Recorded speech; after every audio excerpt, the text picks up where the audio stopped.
చూస్తుంటేనే నోరూరిపోతుంది కదండీ! ఏంటా అనుకుంటున్నారా? చెర్రీస్ అండి. చిన్న పిల్లల దగ్గర నుంచి పెద్దవాళ్ళ వరకు కూడా చాలా ఇష్టంగా తింటారు. ఇవొచ్చేసేటప్పటికి మనం ఇంట్లోనే రెడీ చేసేసుకోవచ్చండి. చాలా టేస్టీగా ఉంటాయి. అండ్ చాలా స్వీట్‌గా కూడా ఉంటాయి. మనం కేక్ మీద ఎప్పుడు వీటిని డెకరేట్ చేసినా సరే ఈజీగా ఖచ్చితంగా అందులోంచి ఒకటైనా తీసుకొని తినేవాళ్ళుంటారు. అంత ఇష్టం చెర్రీస్ అంటే. హలో మగవలు, హాయ్ మహారాజాస్ ఎలా ఉన్నారందరూ? Welcome back to Magava vlogs.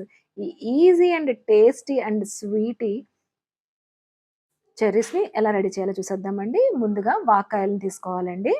ఇవి చాలా పుల్లగా ఉంటాయి. ఒకప్పుడు ఇవి రౌండ్‌గా పచ్చగా వచ్చేవి. ఇప్పుడైతే హైబ్రిడ్ కంటెంట్ అనుకుంటానండి. ఇలా వస్తున్నాయి. వీటిల్ని తీసుకొని ముందుగా నీట్‌గా వాష్ చేసేసుకొని తర్వాత వాటిని పొడి క్లాత్‌తో తుడిచేసి ఇలాగ ఘాట్లు పెట్టుకోవాలండి. మధ్యలో సీడ్ ఉంటుంది. ఆ సీడ్ ఏమి తీయక్కర్లేదు.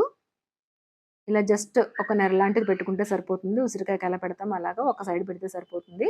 కొంతమంది ఇంకా సీడ్ కూడా వద్దనుకుంటే గనక ఆ మధ్యలోకి వాళ్ళు బద్దల కింద కట్ చేసేసుకుంటారు. సీడ్ ఏమి పెద్దగా మనకేమి అడ్డుగా ఉండదండి. మనం తిన్నప్పుడు దాన్ని తీసి పడేయొచ్చు. ఇలాగ నీట్‌గా అన్నిట్లికి కూడా ఘాట్లు పెట్టేసుకొని పక్కన పెట్టేసుకోవాలండి. చూస్తున్నారు కదా! ఇలాగ ఘాట్లు పెట్టేసుకోవాలి. తర్వాత స్టవ్ మీద ఇలాగా నేనిక్కడ హాఫ్ కప్ వచ్చేటప్పటికి షుగర్ తీసుకున్నానండి. ఇంకొక హాఫ్ కప్ వచ్చేటప్పటికి వాటర్ తీసుకొని బాగా షుగర్ అంతా కూడా మెల్ట్ అయిపోవాలి. కరిగిపోయేదాకా చూసుకొని దాన్ని నెక్స్ట్ వచ్చేటప్పటికి ఫుడ్ కలర్‌ని కాస్తంత వాటర్‌లో యాడ్ చేసి, ఈ పంచదార పాకం మరుగుతున్నప్పుడు మనము అందులో ఫుడ్ కలర్‌ని ఏసేసేయాలండి. కాస్తంత దగ్గరకవుతుంది అనగా మనం ఏం చేయాలంటే ముందుగా ఘాట్లు పెట్టుకొనుంచిన వాక్కాయలని ఇందులో వేసేసుకోవాలండి. చాలా పుల్లగా ఉంటాయి. బయట కొనే వాటిల్లో అయితే కెమికల్స్ కూడా కలుపుతారు. పుల్లగా ఉన్న టేస్ట్ అనేది పోవడానికి. ఇలా వేసేసిన తర్వాత ఒక్క నిమిషం పాటు ఈ షుగర్ సిరప్‌లో వీటిని ఉడకనివ్వాలండి. పైన పొర ఊడుతుందనగా మనము కట్టేసేయాలి. లేదంటే మెత్తగా బాగా ఉడికిపోయినాయి అంటే గనక మనకి చెర్రీస్ టేస్ట్ అనేది రాదు. సో, ఇలా పొర కొంచెం ఇలా ఊడిన తర్వాత మనము ఎప్పుడైతే కట్టేస్తామో ఆ వేడికే ఇవి ఉడికిపోతాయి.